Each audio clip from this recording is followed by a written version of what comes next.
और तुहर चुटकी बनीला मना दे जी। ये गाना खास कर हमारे धर्मेंद्र के है ना, भाभी जी करे मौका लिए गाना गाता है ना भाई। ए भौजी मोरो बनौती बना देव जी, और तुहर चुटकी बनीला मना देव जी। हीरा तो मैं आवारा कुंवारा, ए भौजी हीरा तो मैं आवारा कुंवारा, वरी माला लेके बना लेवे जी।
गौरी जागे जागे है सहर कालो।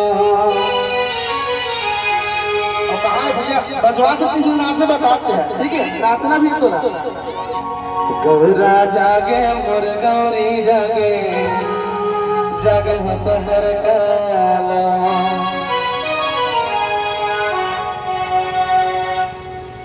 तो ये दिवाली की तैयारी चले तो हमारी संस्कृति है कि हम ना गांव के सुख समृद्धि, गांव के सुख शांति बल ईश्वर गौरव कि अपन घर घर में सुख समृद्धि शांति पर यहाँ पे अपन दोनों हाथ में उठा के साथ में ईश्वर गौरव गौरी के जयकारा लगाई।